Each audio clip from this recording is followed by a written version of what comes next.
때 뭐 ACL로 만드느냐 아니면 뭐 그 ASPS 필터로 만드느냐 뭐 이런 것들이 있거든. 이런 것에 따라서 컴퓨터는 향후에 얘가 적응되는 경우가 있고 적응 안 되는 경우가 있어요. 자, 예를 들어 이런 거 있거든.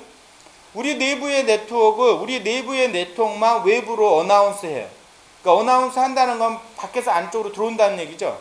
그래서 우리 내부 네트워크 아닌 것들은, 그러니까 다른 데서 받아가지고 이쪽으로 어나운스를 안 하면 다른 데서는 고 가는 길이 우리 쪽으로 없는 걸로 알아가지고 못 들어오거든요. 그러니까 이런 거 하나를 할 때도 방법은 두 가지가 있는 거예요. 하나가 뭐냐면 우리 내부 네트워크는 대부분 머릿속에 있기 때문에 ACL로 만드는 거야. 내부 네트워크를 쫙 정의를 해갖고. 그래서 그 네트워크만 외부로 내보내고 나머지는 안 내보내요. 그럼 이런 컴퓨테이션이 있고, BGP 팔로스 중에 뭐냐면 뭐 ASPS 필터가 있거든요. 그래서 꺽쇠 달러 하게 되면 우리 내부의 AS만 내보낸다 이런 게 있어요. 아직 여러분이 BGP를 안 했기 때문에 그 이해를 못 하실 거예요 아마. 근데 이것과 이거는 천지 차이가 있어. 예를 들어 ACL을 이용했을 경우 나중에 우리가 네트워크가 추가되잖아. 그럼 BGP에 가서 거기다 ACL에다 추가를 해줘야 되는 거예요. 근데 꺽쇠 달러라고 하는 그 AS 필터를 딱 놔두면 그거는 지가 알아서 적용을 해. 적응을 해버려요. 새로운 네트워크 추가돼도. 그래서 그게 바로 뭐냐면 아답티브니스라고 해요. 적응성. 이해 가요 이게? 그러니까 진짜 좋은 컨피그레이션이라는 건 바로 뭐예요? 내가 다음에 한 번만 딱 컨피그레이션을 하면 다음부터는 뭐야? 건들지 않는 컨피그레이션. 그 컨피그레이션 자체가 네트워크의 변화를 수용하는 그런 컨피그레이션이 어떤 컨피그레이션이다? 조금 컨피그레이션이에요. 그래서 제가 여러분한테 농담으로 계속 얘기하는 것 중에 하나가 핑이 되는 네트워크는 네트워크가 아니라 그러잖아요. 당장 핑이 된다고 해서 그 네트워크가 좋은 네트워크로 볼 수가 없어요. 스태틱 라우트로 쳐바르고 팔레스 베이스로 쳐바르고 네트워크 할 때 이런 거 하나 고려 안 해놓으면 두고두고 나중에 유지보수하는 사람들이 괴로운 거야. 그 다음에 또 하나가 로버트스니스라고 영어는 되게 어려운데 한국말로는 견고성이거든. 견고성. 네트워크에 변화가 있을 때 문제가 발생했을 때 얘가 그걸 견디어내는 거예요. 그걸 갖다 견고성이라 그래요.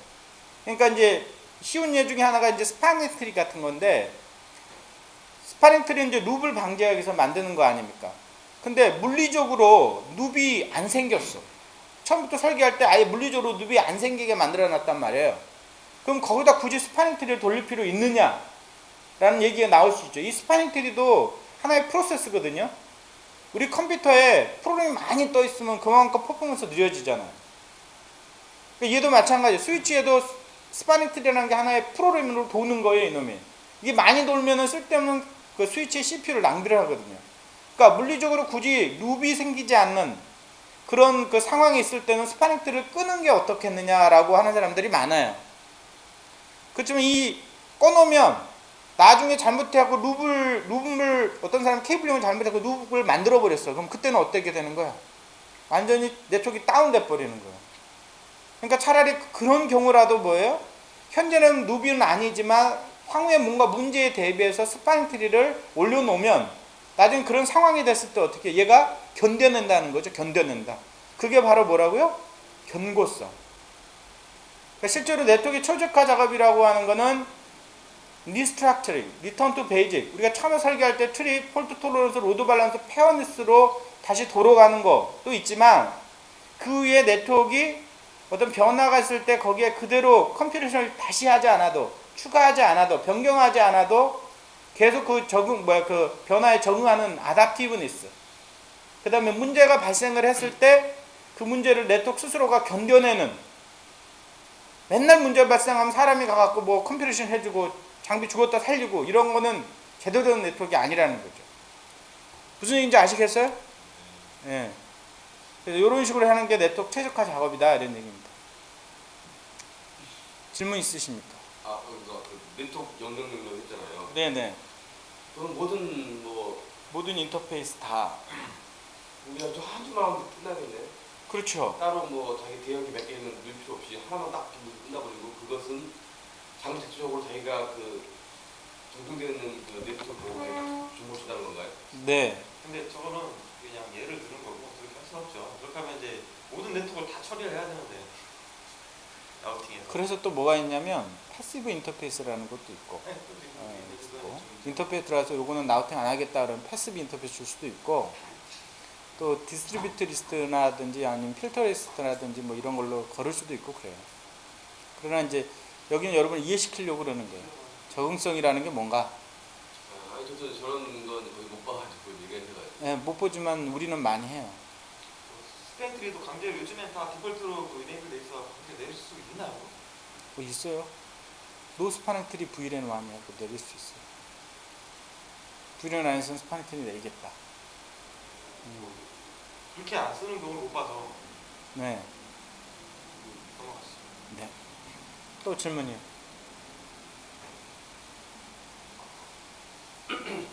자, 그럼 넘어갈까요? 자, 그러면 이제 이 정도 이제 설계 원칙하고 이런 거 얘기했으니까 이번엔 이제 이던의 스위칭 기술 개요에 대해서 좀 말씀을 쭉 드리겠습니다.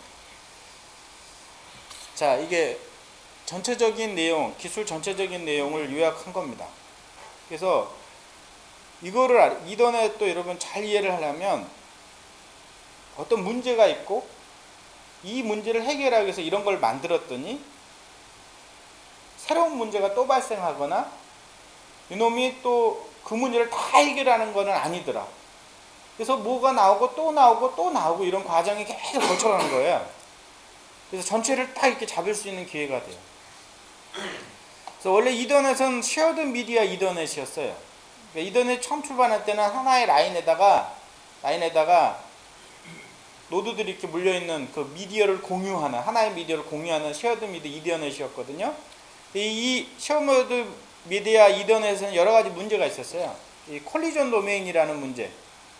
콜리전이 많이 발생하니까 속도도 떨어지고 노드 수도 확장을 못하고, 그 다음에 선형 토폴로지를 썼기 때문에 리던던시가 없어요. 리던던시라는 건 한쪽이 죽으면 다른 쪽 우회하는 거. 예전에 선형 토폴로지는 중간 하나만 떡 끊기면 전체로 다 통신이 안 돼요.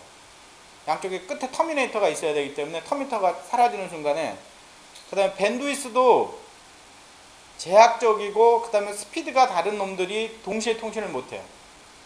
누구는 10메가, 누구는 100메가일 때 서로 통신을 못해버리는 거야. 그 다음에 브로드캐스트 도메인, 브로드캐스트가 발생한 모든 놈 처리하다 보니까 노드수가 제한이, 그러니까 네트워크 확장을 못하는 거예요. 그래서 이거를 좀 개선을 해보자라고 하는 게 과연 사실은 다 스위치 관련된 부분이에요. 그래서 먼저 이 콜리전 도메인 문제를 해결하기 위해서 트랜스페어런트 브릿지라는 프로토콜을 도입을 했어요. 그 다음에 리던던시가 없는 문제 있잖아요. 리던던시가 없는 문제를 해결하기 위해서 룹 토폴로지를 도입을 했고, 그래서 이 트랜스페어런트 브릿징 프로토콜이라는 건 바로 뭐냐면 스위치들이 포트에 연결되어 있는 노드들의 맥 어드레스를 얻어내가지고, 예전에는 이랬단 말이죠. 예전에 쉐어드 미디어 이더넷은 유니캐스트, 그러니까 특정한 놈한테 보내야 되는 것도 전체 다 브로드캐스트 하는 거야. 특정 그룹한테 보내야 되는 것도 전체 다 브로드캐스트 하는 거야. 브로드캐스트도 브로드캐스트해. 그러니까 뭐 쓸데없는 거 처리하는 데 되게 많잖아요. 그래서 어드레스 러닝을 통해 갖고 특정한 놈한테 보낼 때 특정한 놈한테만 보내는 그 포트에다만 이렇게 넣어주는 거예요. 특정한 그룹한테 보낼 때 특정한 그룹한테만 넣어주는 게 이 트랜스페어런트 브릿징 프로토콜이 하는 일이야. 근데 얘도 해결하지 못하는 게 있어요. 그게 뭐냐면 브로드캐스트는 전 포트에다 플러딩이에요. 언노운 유니캐스트라고 하는 것도 전 포트에다 플러딩이에요. 언레지스터드 멀티캐스트도 전 포트에다 플러딩이에요. 그래서 요놈 자체가 뭐를 해결하지 못하냐면 소위 말해서 브릿징 룹이라는 걸 해결을 못해요. 자, 보죠. 리던던시가 없기 때문에 룹 토폴로지를 가지고 간 거야. 이렇게 원형 룹으로 생기는 거를. 그랬더니 트랜스페어런트 브릿징 프로토콜은 그 브릿징 룹이라는 걸 해결을 못해. 그래서 새로운 게 뭔가가 하나 더 필요한 거야. 그래서 스파닝 트리라는 프로토콜이 도입이 됐어. 그래서 스파닝 트리 프로토콜을 또 보니까 또 여러 가지 한계가 생긴 거예요. 그래서 두 가지 방향으로 발전해서, 하나는 인스탄스, 그러니까 스파닝 트리를 스위치 내에서 한 개만 돌릴 건지 여러 개 돌릴 건지 방향으로 발전한 게 하나 있고, 또 하나는 스파닝 트리라는 게 돌리게 되면 어떤 네트워크가 뭐 끊어지게 되면 다른 쪽으로 우회하는데 그거를 결정하는 시간을 컨버전스 타임이라고 그러거든요. 이게 굉장히 느려. 한 50초 정도 돼, 기본이.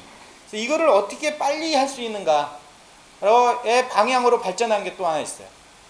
그래서 시스코 같은 경우는 업링크 패스, 포트 패스, 백분 패스라는 걸 만들었고 IEEE 같은